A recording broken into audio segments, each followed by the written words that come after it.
إلى حضرة النبي مصطفى رسول الله صلى الله عليه وسلم وكافة الأنبياء والمرسلين ولجميع المسلمين والمسلمات والمؤمنين والمؤمنات كرام الفاتحة.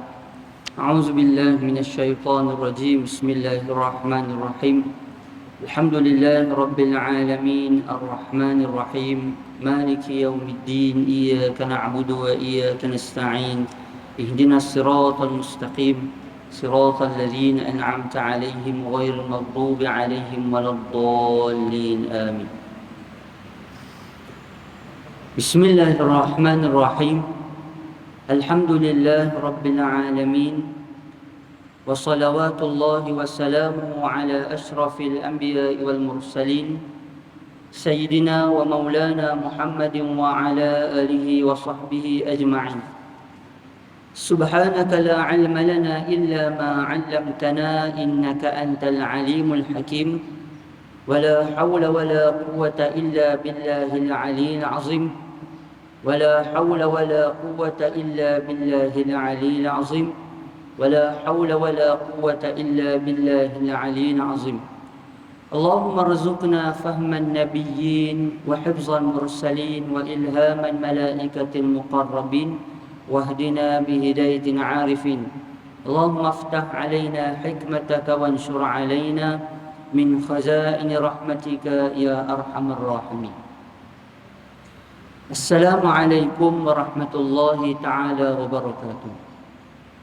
Alhamdulillah, sama-sama kita rafakkan syukur kehadrat Allah Subhanahu wa taala dengan izin limpah kurnia rahmat kasih sayang daripada Allah Subhanahu wa taala dapat sama-sama kita berhimpun pada malam ini, dapat sama-sama kita berhimpun pada pagi ini. Mudah-mudahan perhimpunan, pertemuan, perjumpaan kita akan dirahmati dan diberkati oleh Allah Subhanahu wa taala.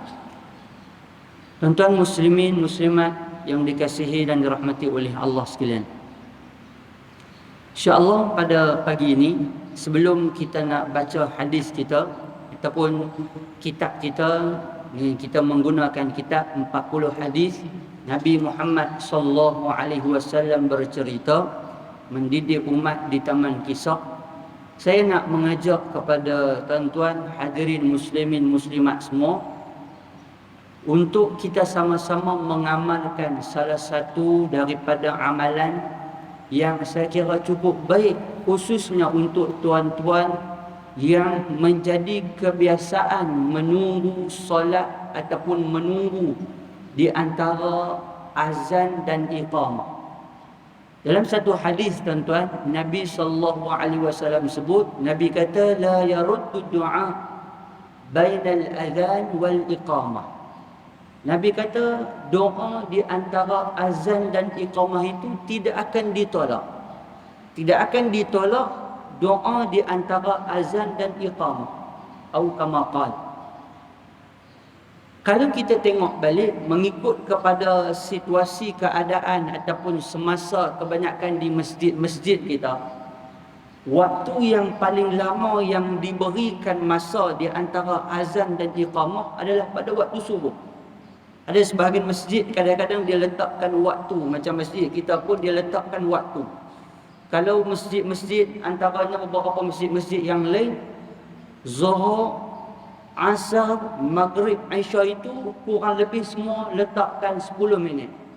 Dia bagi tahu siap dah. Ataupun kadang-kadang dia buat satu poster, dia buat satu iklan, dia letak di luar pintu, dia kata waktu qomat selepas daripada azan adalah 10 minit. 10 minit, itu biasanya.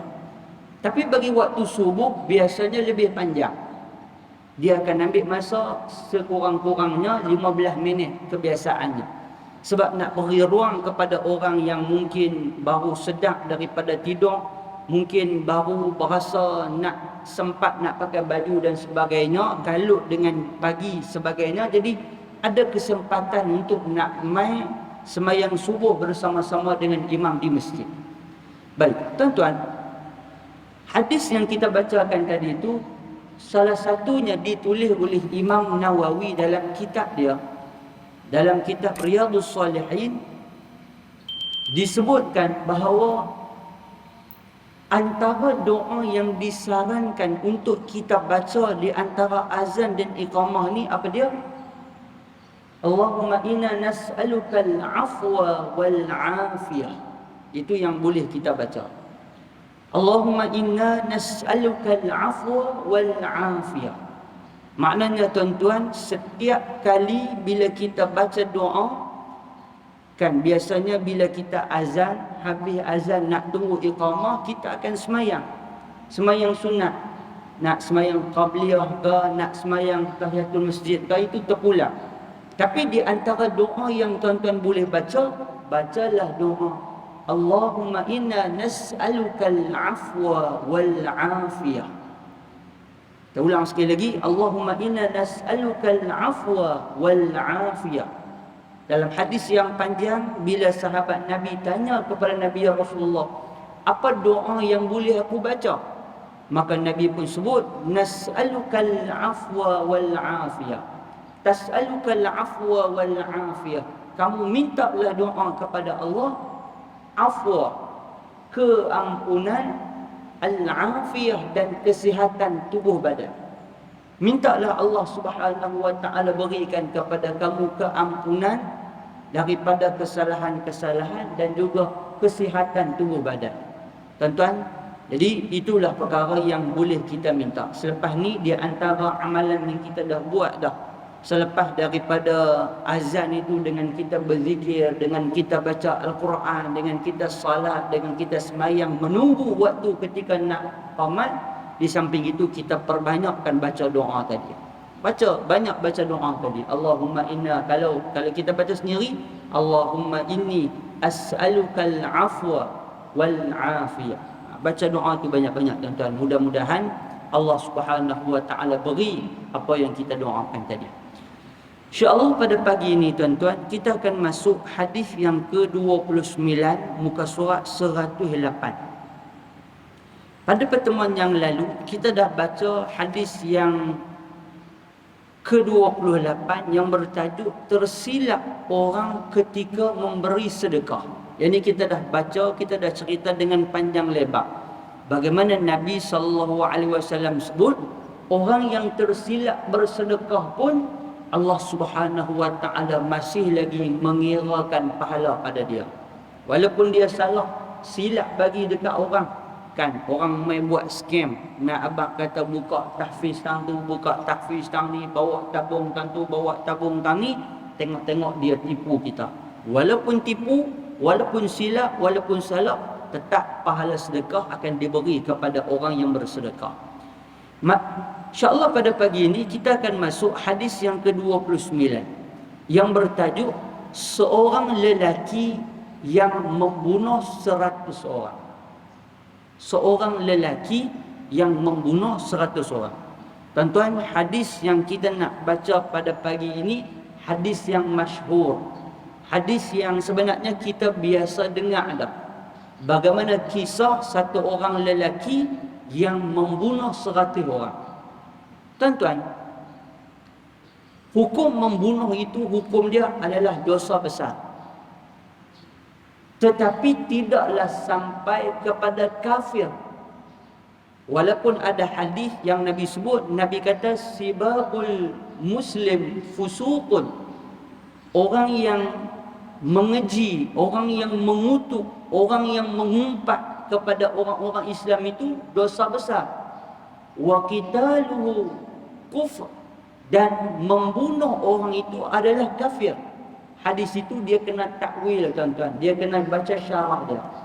Ulama kata syarah dia itu sekiranya dia mengatakan hukum membunuh orang Islam itu adalah kafir, ataupun darah orang-orang Islam itu adalah halal, barulah dia dikira sebagai kafir.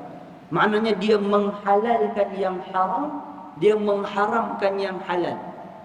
Sesama orang Islam itu tidak boleh kamu bunuh, tapi dia kata boleh dibunuh. Tuan-tuan, ada sebahagian golongan yang menghalalkan darah orang Islam. Di antaranya golongan Syiah. Kan, golongan Syiah Rafidah, Syiah yang dia punya ranking ataupun martabat dia paling tinggi yang duduk di Iran sana ni, depa ada golongan yang sampai kepada pendapat mereka kata boleh bunuh sama-sama orang Islam, boleh bunuh orang-orang ahli sunnah wal jamaah, dapat pahala syahid, dapat pahala yang besar. Sedangkan menghalalkan yang haram, tak boleh bunuh orang Islam ikut-ikut suka. Tapi kalau dia mengatakan halal hukum dia bunuh orang Islam, maka barulah dia jatuh kepada hukum kafir. Barulah dia jatuh kepada hukum kafir. Tuan-tuan, hukum kafir ini termasuk juga orang yang dia menghalalkan yang haram, orang yang mengharamkan yang halal. Dia kata arak ni boleh minum, dia kata tak ada apa. Jaga-jaga, takut-takut jatuh tergelincir kamu kepada orang kafir, takut tergelincir kepada kafir. Dan baru ni 2-3 hari ni isu seorang lelaki dia buat main-main, dia buat macam isu parodi kan, dia duk main-main. Bila dengar ulasan daripada Ustaz Azhar Idrus, dia kata hati-hati, takut-takut jatuh hukum berat pada dia, takut-takut jatuh hukum berat. Tuan-tuan, bab-bab hukum Islam yang ada ketetapan, jangan mudah-mudah buat main. Begitulah juga benda-benda lain pun, sekiranya terbit daripada mulut dia, dia kata solat itu tak wajib, jaga-jaga, kena ulang tanya balik kat dia, betul ke kamu kata solat itu tak wajib? Betul kamu meyakini solat itu tak wajib, menghalalkan, mengharamkan yang halal? Maka kalau dia sebut macam tu, boleh jadi jatuh kepada dia hukum kafir. Kita sebagai orang yang dengar, sebagai pemerintah, sebagai hakim, sebagai qadi, kena ajak dia kembali, mengucap balik. Mengucap balik. Kalau dia tak mau mengucap balik, dalam hukum hudud hukum Islam kita, dia boleh dijatuhkan hukuman bunuh. Boleh dijatuhkan hukuman bunuh kepada orang macam ni. Hadis yang kita nak baca ni tuan-tuan, hadis sebenarnya hadis yang masyhur, yang tuan-tuan biasa dengar. Cuma mungkin kita tak biasa sebut ataupun tak biasa baca macam mana matan daripada hadis yang dibawakan oleh Nabi sallallahu alaihi wasallam. Baik, mari sama-sama kita tengok apa hadis yang ditulis ataupun yang dibawakan oleh tuan kitab kita. Bismillahirrahmanirrahim. An Abi Sa'id Al-Khudri radhiyallahu anhu qala qala Rasulullah sallallahu alaihi wasallam kana fi man kana qablakum rajulun qatala 99 nafsan fasa'ala an a'lami ahli al-ard fadulla ala rahibin fa'atahu faqala innahu qatala 99 nafsan fahal lahu min taubah faqala la faqatala lahu fakammala bihi mi'atan summa sa'ala an a'lamil ard fadulla ala rajulin alimin faqala innahu qatala mi'atan nafsin fahal lahu min taubah faqala na'am wa man yahulu bainahu wa bainat taubah intaliq ila ardi kadha wa kadha fa inna biha unasun ya'buduna Allah fa'budillaha ma'ahum wa la tarji' ila ardik fa innaha ardus sur fantalaqa hatta idha nasafa at-tariq atahu al-maut fakhtasamat fihi malaikatur rahmah wa malaikatul 'adzab فقالت ملائكة الرحمة جاء تائبا مقبلا بقلبه إلى الله فقالت ملائكة العذاب إنه لم يعمل خيرا قط فأتاهم ملك فيه سورة آدمي فجعلوه بينهم فقال قيسوا ما بين أرضين وإلى أيتهما كان أدنى فهو له فقاسوه فوجدوه أدنى إلى الأرض التي أراد فغضبته ملائكة الرحمة متفق عليه أو كما قال متفق عليه. Artinya daripada Abu Sa'id Al-Khudri radhiyallahu anhu, Nabi sallallahu alaihi wasallam bercerita, kata Nabi sallallahu alaihi wasallam, ada seorang lelaki dari kalangan umat terdahulu yang telah membunuh 99 orang. Tuan-tuan, membunuh kalau seorang pun berat, apatah lagi 99 orang. Kalau seorang pun dia berat dah, seorang pun dia banyak dah, apatah lagi kalau dia membunuh 99 orang. Lalu dia bertanya tentang orang yang paling alim di muka bumi ini. Lalu dia ditunjukkan kepada seorang rahib, seorang abid, orang yang kuat ibadat. Bila dia berasa nak bertaubat, dia pergi tanya kepada orang ramai.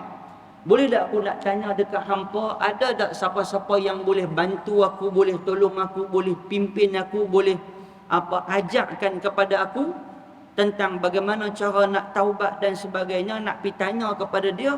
Maka dia ditunjukkan seorang abid, seorang ahli ibadat. Tuan-tuan, kita dah sampai beberapa cerita tentang ahli ibadat. Nanti dalam kitab kita ni dia ada cerita tentang beberapa ahli ibadat yang dia ni banyak beribadat tapi dalam bab ilmu kurang.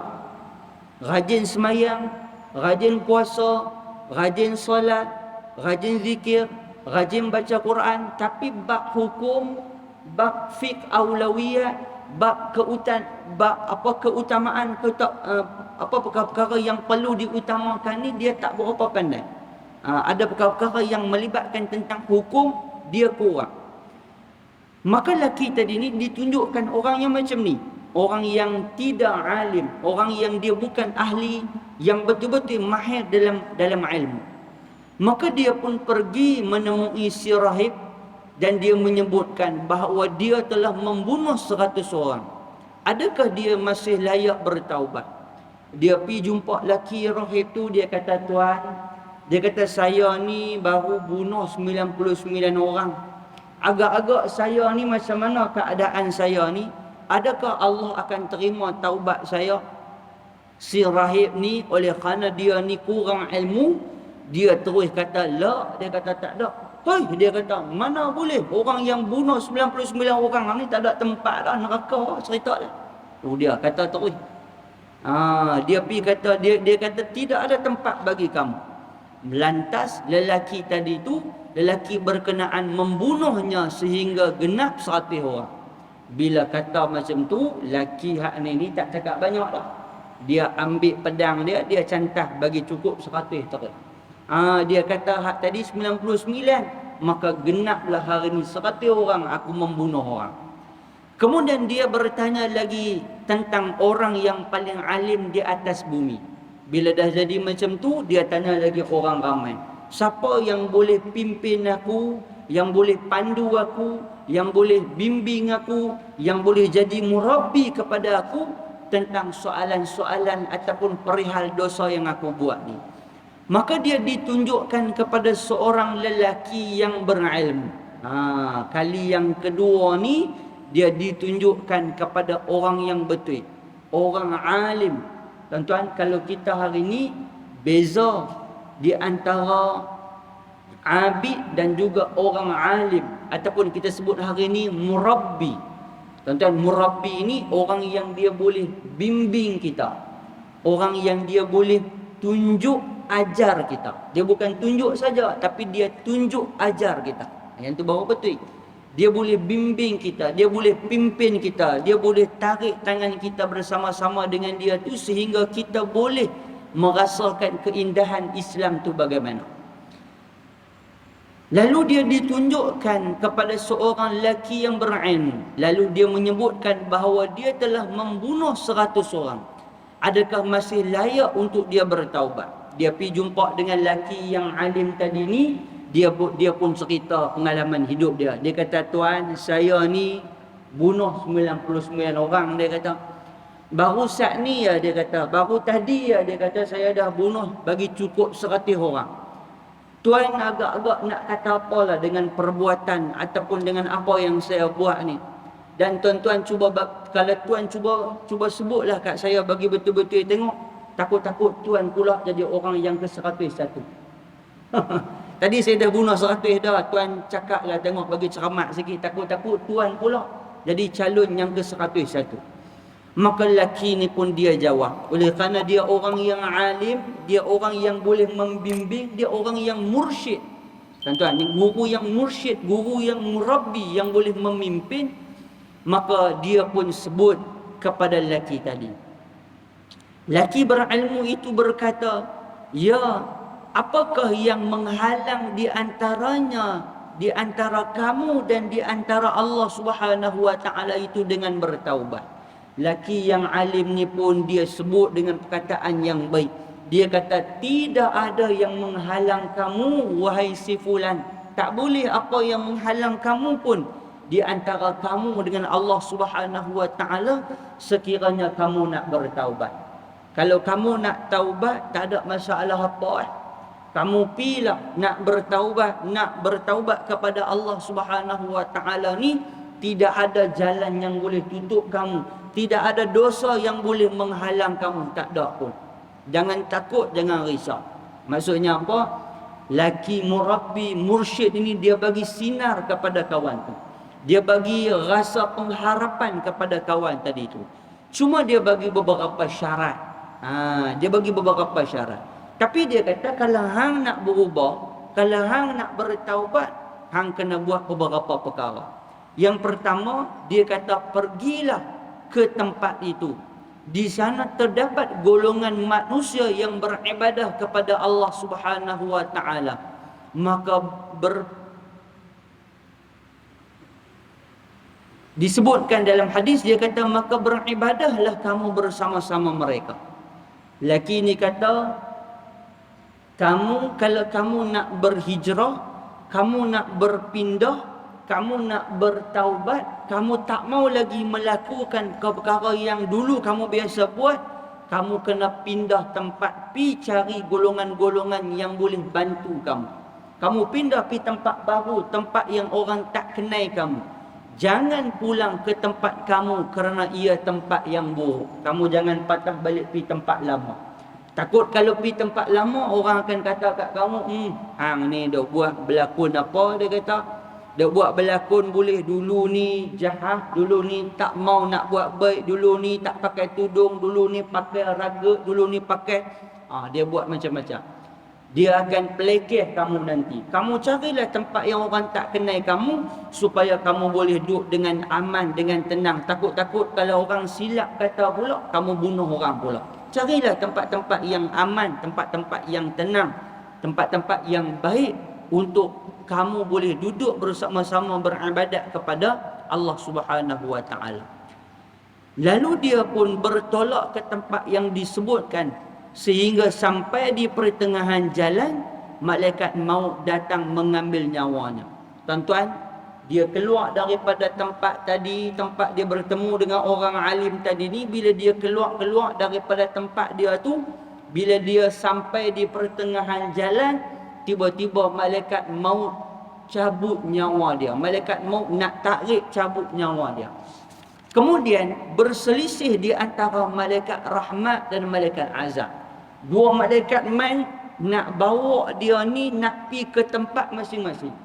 Malaikat rahmat nak bawa masuk pi ke dalam syurga. Malaikat azab nak bawa masuk pi dalam neraka. Dua-dua berebut lawan tarik hang aku. Malaikat rahmat kata, dia datang ke sini dalam keadaan bertaubat. Dia telah cenderung hati kepada Allah. Malaikat rahmat kata, dia ni boleh bersama dengan aku lah. Pasal dia ni orang baik. Dia dah bertaubat kepada Allah. Dia dah nak pi ke jalan yang lurus, jalan yang baik, jalan orang yang soleh. Tiba-tiba malaikat azab pula berkata, dia belum melakukan apa-apa. La yaf'alu syai'an, dia tak buat apa-apa lagi. Dia ni tak buat apa lagi ni, lagu mana nak kira masuk syurga? Amalan apa pun dia tak buat. Dia dah bunuh 100 orang, dia bunuh 99 orang, dia tambah lagi satu bagi cukup 100. Tak ada nak buat amalan apa lagi. Macam mana dia boleh masuk pi ke dalam syurga bersama-sama dengan kamu? Selisih faham bertelagahlah di antara dua malaikat ni nak rebut mayat kawan yang berdosa tadi ni. Kawan ni nak pi bawa belah tu, kawan ni nak bawa belah ni. Kemudian datanglah kepada mereka seorang malaikat dalam rupa manusia. Satu malaikat dalam rupa manusia mai bertemu dengan kedua-dua orang malaikat. Maka dia pun berkata, dia kata kepada kedua-dua malaikat ni, ukurlah di antara dua bumi ini yang mana lebih dekat, maka dia menjadi miliknya. Malaikat yang berupa jadi manusia tadi kata, lah ni macam ni, ambil tali tip, ukur tengok.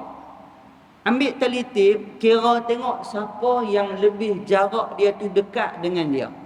Dia si mayat, si mati ni, laki ni dekat lagi dengan tempat mana? Dengan tempat dosa dia ke? Dengan tempat baru yang dia nak pergi? Kena tengok, cek balik. Dalam beberapa riwayat tuan-tuan, dalam hadis yang sama tapi ada beberapa penambahan riwayat disebutkan, pada masa ni tuan-tuan, laki ni dia berada di tengah-tengah. Kalau dia punya jarak di antara tempat dia maksiat itu dengan tempat baru yang dia nak pergi tu 100 meter, dia duduk dekat 50 meter tengah-tengah.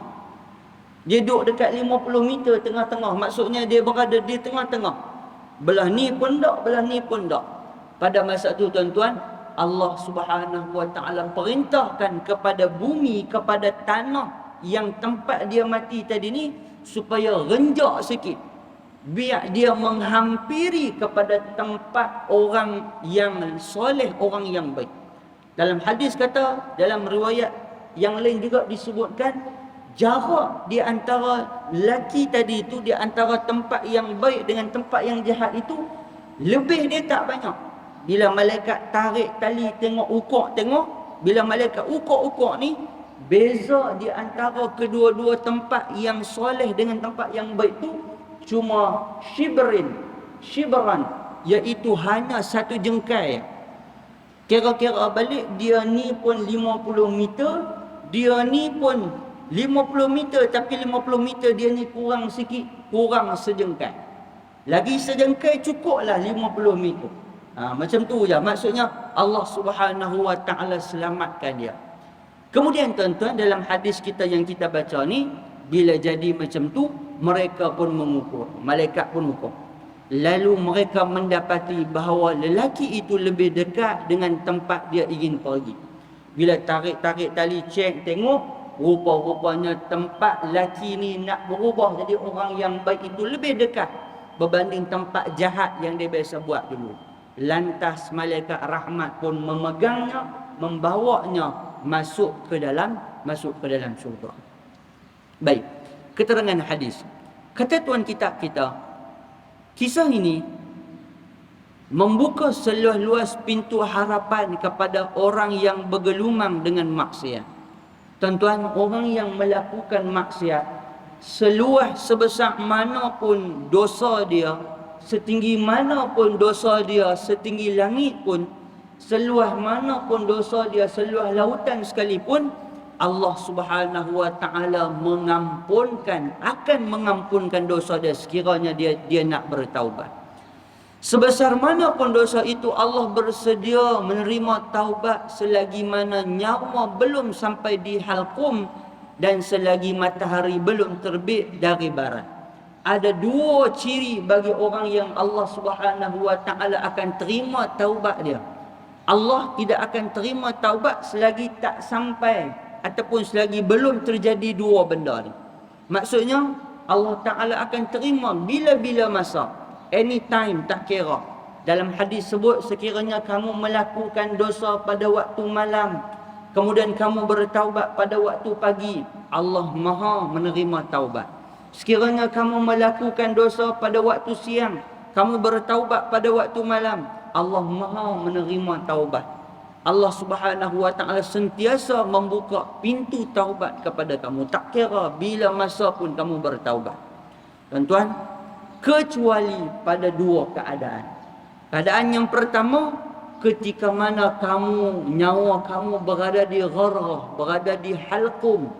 Pada ketika kamu nak dicabut nyawa, pada masa tu baru kamu nak bertaubat, maka taubat kamu tidak akan diterima oleh Allah Subhanahu Wa Taala lagi. Tuan-tuan, macam dalam hadis yang kita baca ni, kisah Fir'aun. Bahkan Fir'aun bila dia nak bertaubat, dia baru nak mengaku kata Allah tu Tuhan, baru nak sebut kata aku beriman dengan Tuhan Nabi Musa alaihi salam, pada masa tu nyawa dia dah berada di hujung halqum. Malaikat ambil pasir, ambil lumpur, sumbat lagi masuk dalam mulut dia bagi tak boleh bercakap langsung. Sebab nyawa dia dah berada di hujung-hujung halqum. Kemudian yang keduanya iaitu ketika mana matahari belum terbit daripada barat. Hari ni, sekarang ni matahari terbit daripada arah lain. Nanti sampai satu masa malaikat akan terbit, sampai satu masa nanti ni matahari akan terbit daripada arah barat. Pada masa tu segala bentuk taubat kita tidak akan diterima oleh Allah Subhanahu wa taala lagi. Sesungguhnya keampunan dan rahmat Allah lebih luas daripada dosa-dosa kita. Tuan-tuan, dalam satu hadis yang panjang bagaimana diceritakan seorang lelaki yang apabila dia itu Allah Subhanahu wa taala tengok keadaan dia kerana tersasul begitu gembira. Hadis tu tuan-tuan ada dalam hadis yang last sekali dalam kitab kita ni. Cuma kita cerita ringkas, nanti kita akan baca hadis dia. Seorang lelaki ni tuan-tuan, dia punya seronok, dia pergi musafir. Bila dia pergi musafir, dia seronok, punya seronoknya dengan apa dia punya musafir dia tu, tiba-tiba satu hari ketika dia musafir tu tuan-tuan, unta yang bawa barang-barang dia ni lari daripada dia, terlepas daripada ikatan dia. Dia rehat, tiba-tiba unta yang dibawa bersama dengan dia makanan, pakaian, segala-gala ni habis semua. Dia duduk di tengah padang pasir, yang mana padang pasir tu tak ada siapa pun rombongan yang dia nampak nak boleh bantu tolong pun. Ada beberapa kemungkinan yang boleh jadi dekat dia. Dia boleh jadi mati kehausan, boleh jadi mati kelaparan, dan boleh jadi dia mati kerana terlampau fikir macam mana keadaan dia nanti. Tuan-tuan, bila dia berjalan, kemudian dia rehat dekat satu kawasan.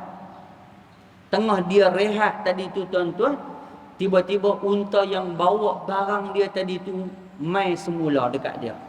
Barang yang ada pada unta tadi tu, pakaian, makanan, segala-gala keperluan dia semua duduk dekat unta dia tadi tu. Tiba-tiba mai balik. Dia punya seronoknya tuan-tuan, sampai dia sebut, dia kata, anta abdi wa ana rabbi, dia kata. Wa ana rabbuk, dia kata. Dia kata, ya Allah, engkau adalah hamba-Ku dan aku adalah Tuhanmu. Punya dia seronok tuan-tuan, sampai dia tertukar perkataan, sampai dia sabakul lisan, sampai dia silap kata. Sepatutnya dia kata, ya Allah, engkaulah Tuhan, akulah hamba. Tapi dia silap kata, dia kata, ya Allah, engkaulah hamba, akulah Tuhan. Dia terlampau seronok. Dalam hadis sebut tuan-tuan, seronoknya laki tadi tu dengan sebab dia dapat segala keperluan dia yang boleh menyelamatkan hidup dia. Allah Subhanahu wa ta'ala lebih seronok apabila seorang hamba itu bertaubat kepada Allah Subhanahu wa ta'ala selepas dia melakukan kesalahan dan dosa. Seronok Allah Subhanahu wa ta'ala lebih seronok daripada lelaki yang tadi tu seronok bila dapat selamat, bila dapat balik harta-harta yang hilang tadi ni. Tuan-tuan, nak abadnya kata Allah Subhanahu wa ta'ala begitu gembira kepada orang yang bertaubat kepada Allah Subhanahu wa ta'ala. Oleh itu, berilah harapan dan sokongan agar ahli maksiat kembali ke pangkal jalan. Dekatilah mereka, jangan menghukum mereka, dan jangan sesekali mengeluarkan sebarang kata-kata yang dapat menyebabkan mereka putus asa dari rahmat Allah Subhanahu wa ta'ala. Seperti jawapan yang diberikan oleh si rahib yang jahil murakkab itu. Tuan-tuan, bila orang nak berubah, kita bagilah harapan, kita bagilah sinar kepada dia, kita bagi tahu kat dia, jangan takut. Allah Subhanahu wa ta'ala sentiasa buka peluang kepada kamu. Pilah mana-mana tempat pun, usaha, yang penting kamu jangan ulang kesilapan-kesilapan lama. Jangan kata, hang tak ada harapan hang ni. Dia ni kira dosa, dia ni kira neraka, dia ni kira jahat. Jangan. Sedangkan Allah Subhanahu wa taala itu Maha mengampun. Innallaha la yuhibbul innahu yuhibbut tawwabin. Allah Subhanahu wa taala itu suka kepada orang yang bertaubat. Wa yuhibbul mutatahhirin, dan Allah suka orang-orang yang bersih. Tuan-tuan, Allah suka orang yang melakukan lepas dia melakukan dosa, dia bertaubat kepada Allah Subhanahu wa taala. Allah sebut sebagai bentuk saranan. Baru Allah sebut orang yang bersih. Orang yang memang daripada awal dia baik, daripada awal dia soleh, dia ni anak orang yang baik, dia rajin ibadat, rajin puasa, rajin zakat, dia rajin baca Quran, dia orang yang baik. Allah Ta'ala kata, Allah suka orang yang mutatahhirin, orang yang bersih. Dia orang yang baik, orang yang berjurui, bagus dia ni. Dan Allah juga suka kepada orang yang yuhibbut tawwabin, orang yang bertaubat. Walaupun dia buat dosa, lepas daripada dia buat dosa, dia bertaubat, Allah Subhanahu wa taala suka kepada orang macam ni.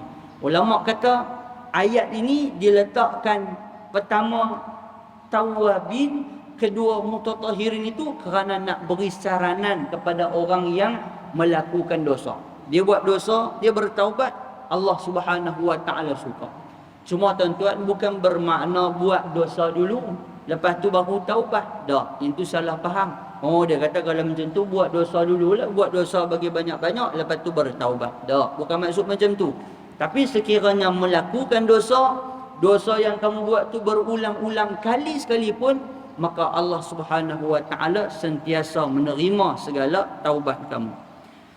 Dia tidak mahu mengaku tidak tahu, lantas memberi jawapan yang salah. Si rahib tadi ni dia salah bagi jawapan. Sepatutnya habaqlah kalau tak tahu, hang kata tak tahu, tapi dia tak kata tak tahu, dia tak mengaku kata dia tak tahu, dia bagi jawapan yang salah. Oleh kerana bagi jawapan yang salah, akhirnya beliau mati dibunuh oleh lelaki itu. Berbeza dengan orang alim. Orang alim ini bukan sekadar alim sahaja, bahkan beliau seorang murabbi, seorang mursyid yang dapat memberi bimbingan dan tunjuk ajar. Tuan-tuan, kita hari ini nak cari guru, kena cari guru yang murabbi, guru yang mursyid, yang boleh pimpin kita, yang boleh bantu kita, yang boleh bagi nasihat yang baik kepada kita. Hindari guru-guru yang mulut dia tu cakap kasar, yang mulut dia tu suka maki hamun orang. Depan bercakap lain, bila tengok balik belakang, dia jadi macam-macam. Jangan tuan-tuan. Carilah guru-guru murabbi yang boleh bimbing kita, yang cakap dia cakap baik, yang orang yang boleh membantu kita. Tuan-tuan, kami ingat dulu almarhum Syekh Ahmad Fahmi Zamzam, Allahu Rabbi. Tuan-tuan, orang yang alim, murabbi, mursyid yang cukup baik. Orang yang pernah bersama-sama dengan dia tahu macam mana kalam cakap dia. Dia orang yang bila bercakap, tuan-tuan, dia cuba menghindari daripada menyakiti orang.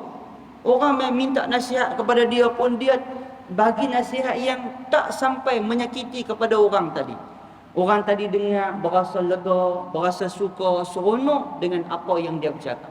Itu baru betul seorang murabbi, seorang alim yang boleh membimbing kita. Hari ni tuan-tuan, minta maaf cakap, ramai daripada anak-anak muda kita kadang-kadang salah pilih guru. Dia suka cari guru yang boleh menepati cita rasa dia. Guru yang menghalalkan apa yang dia rasa patut guru tu kata halal. Apa yang sepatutnya patut tu guru tu kata tak boleh, tapi tiba-tiba duduk dengan guru tu kata boleh pula. Yang ni masalah. Guru macam ni dia kena hindar. Kena cari guru yang betul-betul murabbi, yang boleh bimbing dia, boleh asuh dia, boleh didik dia. Selain menyatakan bahawa pintu taubat terbuka luas, beliau juga menunjukkan jalan yang perlu dilalui oleh si pembunuh ini untuk mengubah cara hidupnya. Dia beritahu kepada lelaki tadi, jangan takut, taubat Allah Subhanahu wa taala itu maha luas. Jangan takut. Hang buat dosa banyak mana pun, Allah Maha Pengampun lagi Maha Penyayang. Jangan takut. Minta taubat ini bukan minta dekat aku, bukan aku yang bagi, tapi Allah Subhanahu wa taala yang bagi. Tapi bukan takat tu, dia pula kata, hang kalau nak berubah, jangan duduk dah di tempat lama. tempat yang boleh nak kembali balik kamu kepada situasi lama, perbuatan lama, keadaan lama, jangan pergi dah. Kawan-kawan dulu tempat hang duk lepak dulu, jangan jumpa lah depa. Bukan pasal membenci depa, tapi sebaiknya elok, takut-takut kembali balik kamu kepada depa. Itu guru yang baik, membimbing. Bukan tunjuk aja, bukan buat perkara tu lebih kepada menjadi perkara yang lebih buruk, tapi kepada perkara yang lebih baik. Si pembunuh disuruh berhijrah ke tempat yang ditetapkan oleh alim murabbi ini. Kerana di tempat itu terdapat ramai orang yang soleh. Berubah nak cari orang yang soleh. Si pembunuh akan dapat bersahabat dengan mereka dan beribadat bersama-sama mereka. Suasana bi'ah yang baik itu dapat membentuk si pembunuh ini menjadi baik dan terus bertambah baik. Tuan-tuan, bila jumpa dengan guru yang betul, dengan murabbi mursyid yang betul, maka dia akan menjadi orang yang lebih baik insya-Allah. Tuan-tuan, kadang-kadang bila anak-anak kita ni, kita pergi tanya dekat guru dia yang bimbing, yang bantu dia, "Ustaz, tengok anak saya ni macam mana keadaan, boleh ke tak boleh nak terus nak sambung, nak duduk ni agak-agak macam mana?" Boleh guru tadi tolong tunjuk ajar, ataupun kalau perlu tempat yang baru, di mana agak-agak tempat yang sesuai untuk anak saya ni, pergi jumpa tanya. Kerana guru-guru sebahagiannya boleh membimbing, bantu kepada suasana, ataupun membantu kepada lelaki tadi ni, seorang anak-anak kita ni nak jadi orang yang lebih baik.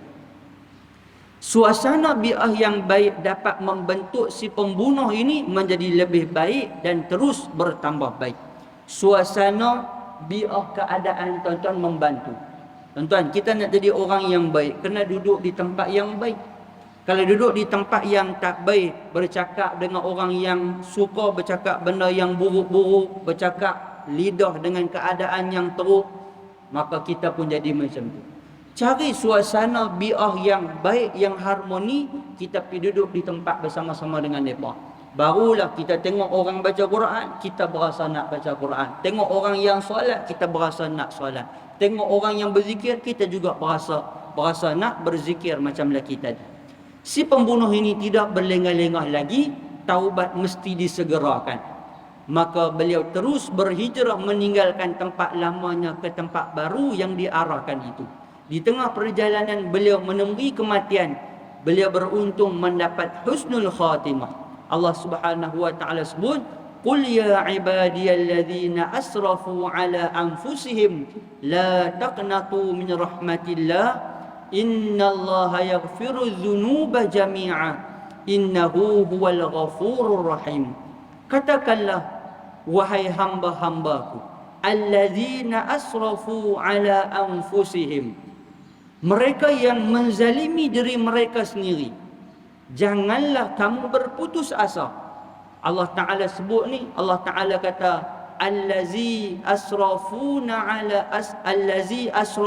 ala anfusihim, orang yang melampaui batas, yang menzalimi diri mereka, buat dosa banyak. La taqnatu min rahmatillah, jangan kamu putus asa daripada rahmat Allah. Tuan-tuan, ayat ni kena pegang betul.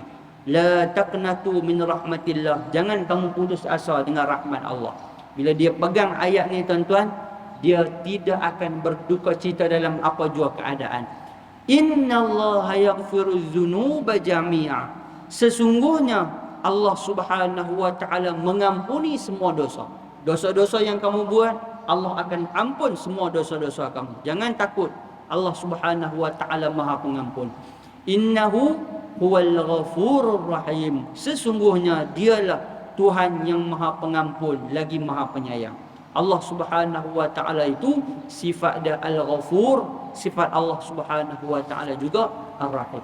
Baik, tuan-tuan yang dikasihi dan dirahmati oleh Allah sekalian. Jadi daripada hadis ini dapat kita ambil pengajaran, tuan-tuan, bagaimana Allah Subhanahu wa taala itu Maha menerima taubat. Tuan-tuan kena pesan dekat siapa pun yang kita jumpa, sentiasa beri harapan kepada dia. sentiasa berikan kepada dia saranan dan harapan bahawa Allah Subhanahu wa taala itu Maha menerima taubat. Tak kira kamu siapa pun, selagi mana kamu belum syirik kepada Allah, dosa banyak mana pun kamu buat, kamu bawa anak dara orang, kamu tak tutup aurat, kamu tak semayang, kamu bunuh orang, kamu tak bayar zakat, kamu rasuah, kamu apa jua sekalipun dosa yang kamu buat, Allah Subhanahu wa taala itu menerima taubat kamu. Kemudian tuan-tuan, yang kedua, hendaklah kita mencari orang yang boleh membimbing kita ke jalan yang betul. Carilah orang yang tepat, orang yang alim, orang yang betul-betul boleh membimbing kita, guru yang mursyid, murabbi, yang boleh asuh, didik kita supaya jadi orang-orang yang betul-betul benar-benar mengikut kepada acuan yang Allah Subhanahu wa taala kehendaki. Baik. Kemudian tuan-tuan, yang terakhirnya kita boleh faham bagaimana Allah Subhanahu wa taala ini sentiasa pemurah dengan rahmat daripada Allah Subhanahu wa taala. Allah Subhanahu wa taala itu sentiasa memberi rahmat kepada hamba-hambanya. Insya-Allah tuan-tuan, pertemuan akan datang kita akan masuk hadis yang ke-30 yang bertajuk kera melempar separuh wang ke dalam laut. Dan kalau ada kesempatan kita akan sambung hadis yang panjang, iaitu tajuk dia seperti kacang lupakan kulit. Ini ada hadis yang panjang yang kita akan baca insya-Allah pada pertemuan akan datang. Mudah-mudahan apa kita sebut pada pagi ini Allah Subhanahu wa taala beri kekuatan untuk sama-sama kita laksana dan kita amalkan. Mudah-mudahan segala taubat kita Allah Subhanahu wa taala terima, dan mudah-mudahan Allah Subhanahu wa taala memberikan keampunan kepada kita semua insya-Allah. Baik datang daripada Allah, yang buruk kelemahan dan kekurangan kepada diri saya. Wallahu Subhanahu wa taala a'lam bissawab. Al-Fatihah. A'udzubillahi minasyaitonir rajim. Bismillahirrahmanirrahim.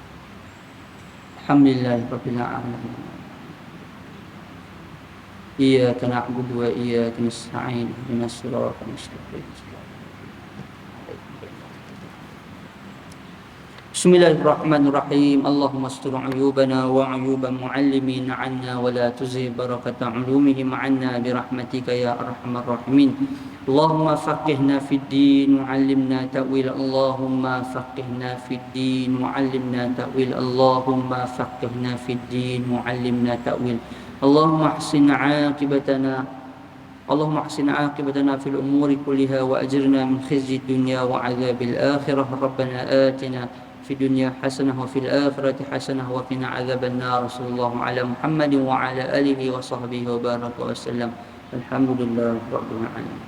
السلام عليكم ورحمة الله وبركاته.